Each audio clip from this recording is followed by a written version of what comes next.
You won't believe the day I walked out of my house and realized my car had vanished from my driveway, and, even more unbelievable, was who took it. My HOA president, Karen. This wasn't a misunderstanding, a misfiled violation, or some innocent miscommunication. No. Karen orchestrated the whole thing like she was the sheriff of a town she made up in her head. And trust me, if you've ever lived under the reign of an HOA Karen, you'll feel every moment of what I'm about to share. But don't just watch from the sidelines if you've had enough of HOA madness or love stories where the underdog finally stands tall. Subscribe to Sham Stories now. Because this isn't just a tale of a car gone missing, this is about justice served to the queen of petty power. It started on a regular Thursday morning. I'd just returned from a long work trip and parked my black SUV in the driveway like I always did. Nothing out of place. The car was clean, parked within my property line, and legally registered. No expired tags, no oil leaks, nothing that would violate even the strictest HOA standards. Or so I thought. I went inside, made a cup of coffee, and started unpacking when I noticed a strange silence outside. Normally by 9 a.m. you'd hear lawnmowers humming, dogs barking, or the occasional neighbor chatting on their porch. But this morning felt off, like the calm before a storm. When I stepped out again, I saw it immediately. My car was gone. At first I assumed it had been stolen. My chest clenched, my stomach flipped, and I ran to check the security camera mounted above my garage. I rewound the footage to the early morning hours, and that's when my jaw dropped. At 6:17 a.m., a flatbed tow truck pulled up, and standing right next to it was Karen, clipboard in hand, gesturing toward my driveway like she was orchestrating an official city operation. I watched as she pointed, nodded, and even clapped her hands as the driver slowly winched my car onto the platform. There were no flashing lights, no officers, no warning notes left behind. Karen, looking proud, smug, and way too happy to be committing Grand Theft Auto HOA style. I immediately called the non-emergency police line and reported the incident. They confirmed there was no city-initiated tow for my plate or VIN. This wasn't a city matter, it was rogue. They advised me to call the towing companies directly. I called every major company within 20 miles, and finally, on the fourth attempt, got confirmation. Yeah, we had a pickup this morning at that address. HOA rep signed for it. I asked for the location. Vehicle is at our private yard pending release, the guy said. Release from what? This wasn't impound due to a crime? It was private removal, which meant Karen had arranged the entire thing herself. I drove straight to the lot, paid a $380 fee money. I intended to get backhand, reclaimed my vehicle. Thankfully, there was no visible damage, but the principle of it all had me boiling. I returned home, car safely back in the driveway, and went straight to Karen's house. She lived 3 doors down in a spotless ranch with a fake stone fountain and a white picket fence she measured with a ruler every Sunday. When she answered, she wore a pastel cardigan and that same smug face I'd seen on the camera footage. You had no right, I told her. She tilted her head. Actually, I did. Section 4.8 of the HOA guidelines clearly states that vehicles causing visual disruption may be subject to relocation. I nearly laughed. Visual disruption? I pointed out that my car had been parked neatly on private property with no blocking of sidewalks or lines of sight. She shrugged. Several residents complained. I knew that was a lie. I had a solid rapport with most of the neighborhood, and nobody had ever said a word about my car. This was about power playing and simple. Karen had always hated that. I challenged her in meetings, questioned budget items, once submitted an official complaint after she tried to ban Halloween decorations. Ever since then, she'd had it out for me. This was retaliation wrapped in HOA policy. That evening, I organized an emergency HOA meeting, which the board initially resisted until I reminded them of the bylaws that allowed any homeowner to call for a forum with 48 hours notice and support from at least 5 residents. I got 12 signatures in an hour. The meeting was scheduled for Saturday afternoon at the community center. In the meantime, I prepared. I printed screenshots from my security footage, collected a full copy of the HOA handbook, and highlighted a section that contradicted Karen's claim. Nowhere did it say a single board member could order a vehicle removed without board approval or homeowner notification. I also interviewed neighbors and gathered written statements. The final piece. I contacted an attorney friend who specialized in civil property disputes. He confirmed Karen had grossly overstepped and possibly committed actionable offenses, including unauthorized use of private towing, violation of property rights, and even coercion if she lied to the towing company about her authority. The day of the meeting, the community center was packed. People were buzzing, whispering, and clearly fed up. I stood in front with a projector and calmly walked everyone through the footage, the timeline, and the facts. Karen sat in the front row, arms crossed, face redder by the second. When I finished, I turned to the board. This was not a mistake. It was a deliberate abuse of power. I'm asking for her immediate suspension and a formal investigation. The board members looked shaken. Two of them nodded, while one older gentleman cleared his throat and asked, "Karen, do you have a response?" She stood slowly, smoothed her skirt, and began with, "Everything I've done is to preserve the integrity of this community." That was her mistake. The room erupted. Several homeowners shouted back, one yelling that Karen had fined her for wind chimes, another claiming Karen threatened to call animal control over a bird bath. The board had no choice. A motion was introduced to suspend Karen pending review. It passed unanimously. Karen stormed out. For the first time in years, the community felt like it was ours again. But I knew better than to think it was over. Karen wouldn't go quietly, and the next few weeks would prove just how far she'd go to take back her illusion of power. Karen's suspension hit the neighborhood like a summer storm, sudden, noisy, and impossible to ignore. For the first few days, it felt like the tension had lifted. People who had spent years quietly tiptoeing around her finally opened up. Saw neighbors outside chatting freely for the first time in ages. Kids played basketball in the cul-de-sac without being yelled at for noise violations. One family even put a garden gnome back on their front lawn after Karen had declared it a decorative nuisance. But beneath that brief calm, something else was brewing. Karen wasn't gone. Just wounded, and a wounded Karen was a dangerous thing. While her suspension prevented her from acting as president, it didn't stop her from manipulating behind the scenes. I noticed this when my mailbox started filling with unsigned flyers claiming I was organizing a hostile takeover of the HOA. The wording was vague but aggressive, suggesting that I had plans to dissolve the HOA entirely and leave the neighborhood in chaos. The font matched the same one Karen used for her infamous monthly newsletter. My neighbor Angela received a copy and brought it straight to me, fuming. "She thinks we're idiots," she said, holding the paper with disgust. "We know this is her." I couldn't help but agree. It's the timing, the language, the fear-mongering tone it had Karen written all over it. Still, I couldn't confront her without proof, so I stayed focused on the process.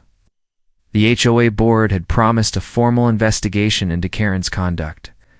I submitted my documentation, security footage, neighbor statements, towing receipts, and even the voicemail I had left with the city confirming no official action had been filed. Everything was airtight, but then I hit a wall. The board's vice president, Mr. Whitmore, who had always been quiet during meetings, started delaying things. The review panel formation was postponed. Karen's hearing was rescheduled 3 times. When I finally pressed him directly, he dodged with bureaucratic nonsense. "We want to ensure fairness, avoid bias, and follow due protocol." That's when it clicked. Whitmore was one of Karen's allies. I went digging and found that he and Karen had been on the board together for nearly a decade.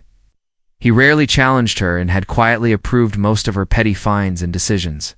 It was clear Karen was still pulling strings, using her remaining influence to stall accountability. That night I held a small gathering at my house with neighbors I trusted. We had coffee, snacks, and one common goal: figuring out how to stop Karen from sneaking her way back into power. Angela suggested we initiate a vote to remove her permanently.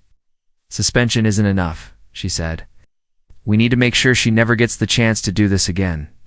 We reviewed the HOA bylaws and found the clause: if 60% of homeowners signed a petition to remove a board member, A special vote could be triggered to revoke their membership. It wouldn't just strip Karen of her presidency, it would remove her from the board entirely. The next morning, we started canvassing. Door by door, we explained what happened, showed the evidence, and asked for signatures. Most people were eager to help. Few were hesitant, worried about retaliation. But the turning point came when Mr. Delgado, one of the longest residents in the neighborhood, told his story. "She'll fine me $200 for having my granddaughters." Bike leaned against the garage door, he said, holding the ticket. That was the day I knew this wasn't about rules. It was about control. With his voice added to the movement, momentum picked up. By the end of the week, we had over 70% of the required signatures. I submitted the petition to the board and called for the vote. Predictably, Whitmore tried to block it, claiming technical issues with the petition's formatting.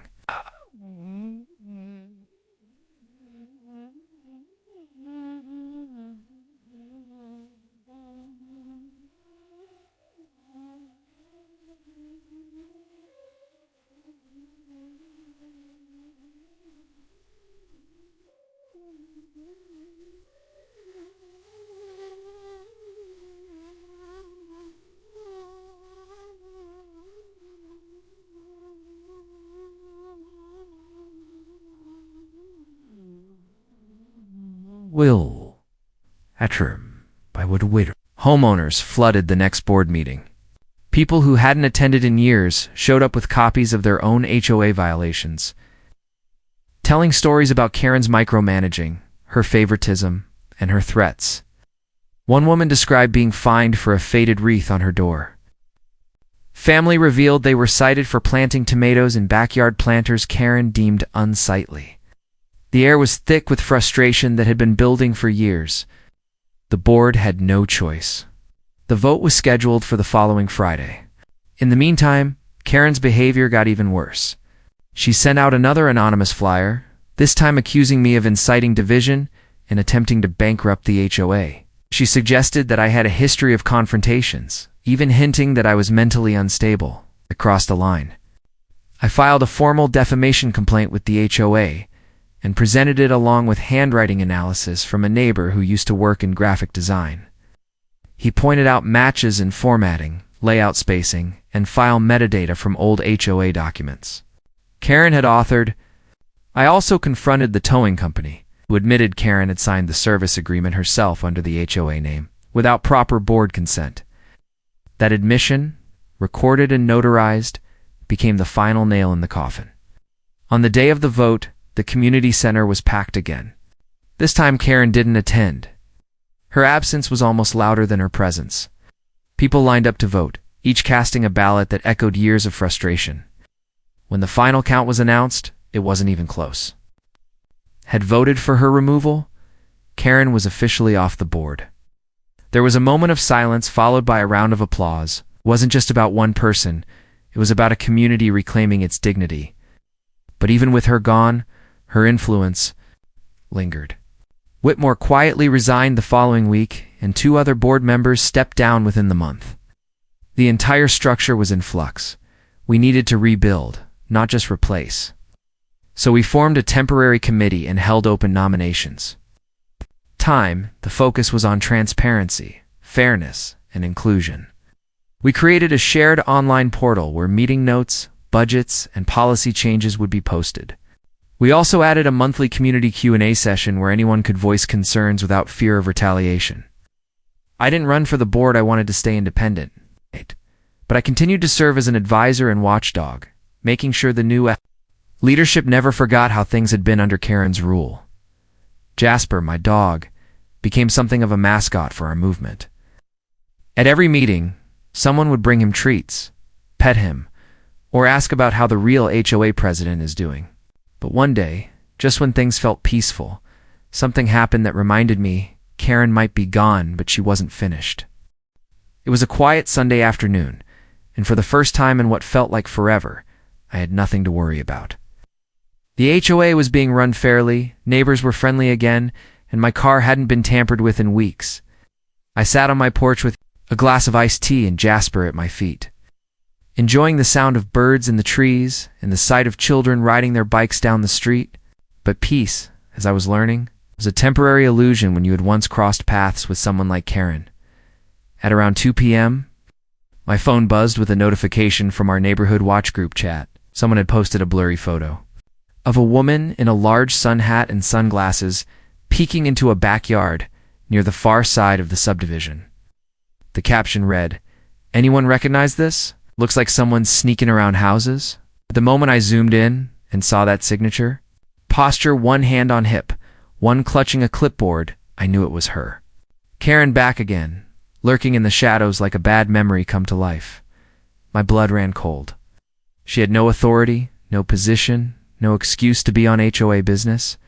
So what was she doing? I got into my car, drove the few blocks to the house in question, and parked around the corner. Sure enough, from behind a tree, I saw her now wearing a large canvas tote and pacing along the alley behind several homes, stopping to jot notes and take pictures with her phone. I watched as she craned her neck to look over fences and even peeked through a side gate that wasn't fully latched. It was invasive, sneaky, and illegal. I waited until she passed by, then quietly followed her until she stopped outside the backyard of the Campbell's Inn elderly couple who had just added a new flower trellis.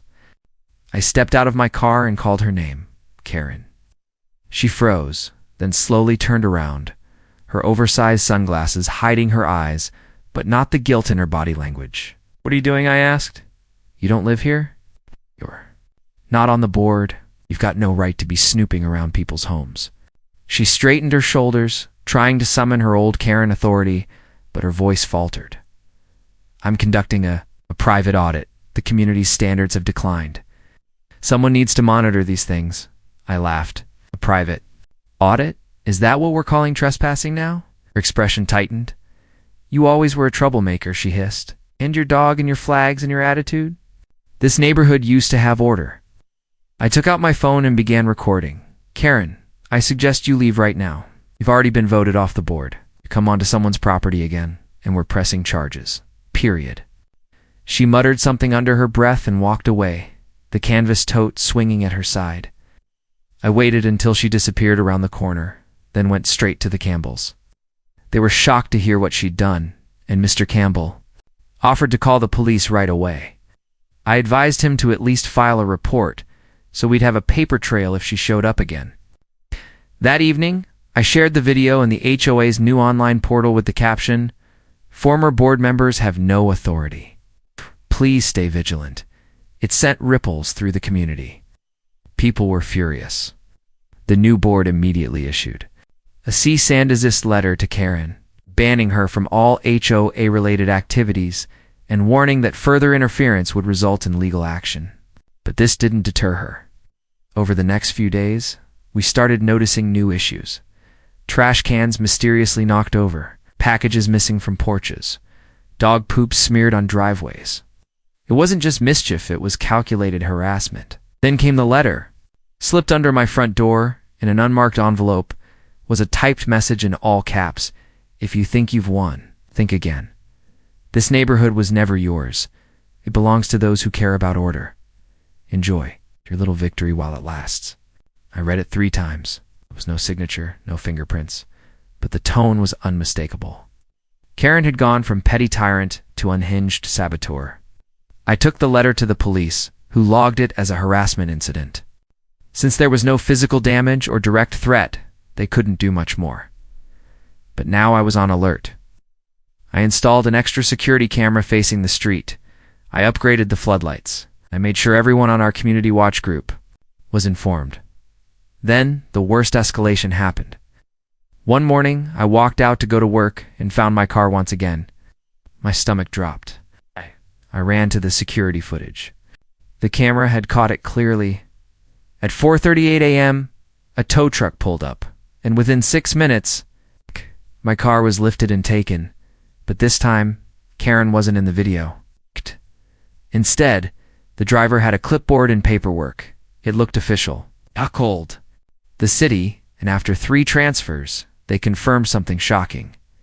Yes, her vehicle was towed at the request of the HOA due to repeated parking violations. My voice caught. Yeah, but that can't be. The HOA didn't request that. I'm in contact with the board daily. The woman paused, then double-checked the file. It says here the request was filed by Karen T. verified signature. We have her on record as an HOA representative. That's when I realized what she had done. She'd faked paperwork. She used old letterhead, forged a board seal, and submitted. The request, as if she still had authority, was fraud, plain and simple. I retrieved my car again, this time paying a $475 fee and filing a full police report for forgery and impersonation. The board was horrified. They issued a public statement condemning her actions, confirming her removal, and assuring residents that they would pursue legal remedies. But the damage was growing. Karen's vendetta had escalated into criminal territory, and even though we were responding through official channels, she remained unpredictable. I found myself watching every car that passed my house. Neighbors installed cameras. Kids weren't allowed to roam without supervision. The peace we'd worked so hard to restore was cracking under the weight of one person's bitterness. And yet somehow, she still had her small circle of supporters, mostly older residents who believed her story that I was a radical trying to destroy the HOA. They claimed I was dangerous, reckless, disrespectful of traditions. Oh, but their numbers were shrinking, and their influence was dying. The community was moving forward, but not fast enough to keep Karen from striking again. That week, the new HOA president, Maria A., suggested we initiate a full audit of all HOA documentation from the last 5 years. We need to find out how much damage Karen really did, she said. I agreed. We began reviewing files, digging into finances, permits, towing records, and internal memos. What we found would change everything. The audit began as a straightforward process, one designed to understand how deep Karen's misconduct had gone. But within days of sifting through the documents, we realized we had barely scratched the surface of what could only be described as a long-term campaign of corruption, manipulation, and self-serving decisions masked behind the thin veil of neighborhood regulation. Maria, the new HOA president, and I, along with 2 other volunteers, Angela and Mark, began to uncover a disturbing paper trail. It started with financial discrepancies, small ones at first, like receipts that didn't match the expenses logged in the HOA budget. $600 for community. Holiday lights that no one remembered seeing, $1,200 for landscaping in areas that had never been touched, and multiple payments to a maintenance consultant named Tom Blake, whose name never appeared on any service invoices. We ran a background check on Blake and discovered he was Karen's cousin. That led us to a longer list of payouts, all vaguely labeled and approved by Karen's signature. She had effectively funneled thousands of dollars to family and friends, all under the radar, compiled the data, made copies, and began organizing the material for legal review. But the deeper we dug, the more twisted it got. There were emails between Karen and Whitmore, yes, same Whitmore who had conveniently resigned, discussing ways to pressure homeowners into compliance by selectively enforcing HOA rules. In one exchange, Karen wrote, "Start with minor violations, mailbox paint, grass height.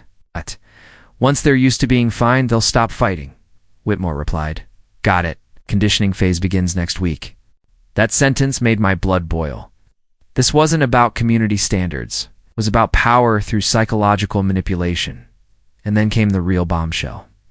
Tucked away in a binder marked 2022 Annual Compliance Reports, Maria found a forged resolution labeled Board Approval for Emergency Vehicle Removal Protocols.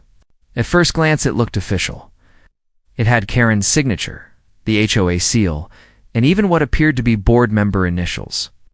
But when we cross-referenced it with the actual meeting minutes from that period, there was no record of such a resolution ever being proposed or approved. In fact, the board never met on the date the document claimed. Karen had fabricated the entire policy, presumably the same one she cited when she ordered the towing of my car the second time. This was no longer just a case of harassment or a power-hungry board member. It was fraud, and it had legal consequences.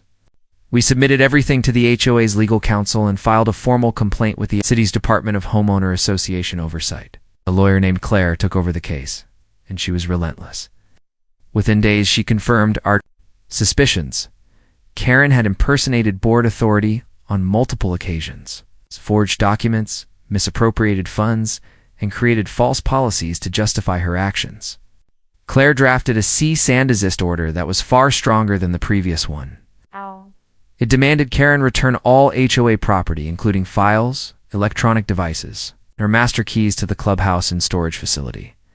It also warned that if she attempted to represent herself as an HOA member or take any action on behalf of the association again, the HOA would file a civil lawsuit seeking damages. But it didn't end there. Claire also forwarded the evidence to the local district attorney, citing probable cause for criminal investigation into financial misconduct and forgery. Meanwhile, Karen's harassment campaign continued in petty and cowardly ways: garbage thrown on lawns, tampered mailboxes, and one morning someone even spray-painted "Traitor" on Maria's garage door. The neighborhood was now on high alert. We organized nightly patrols and installed motion sensor lights throughout the community. At this point, the news had spread beyond our HOA. Local media picked up the story after someone anonymously leaked Karen's forged towing resolution to a community watchdog blog. The headline read, "Former HOA President Accused of Forgery and Embezzlement, Neighborhood in Uproar." Reporters began contacting us.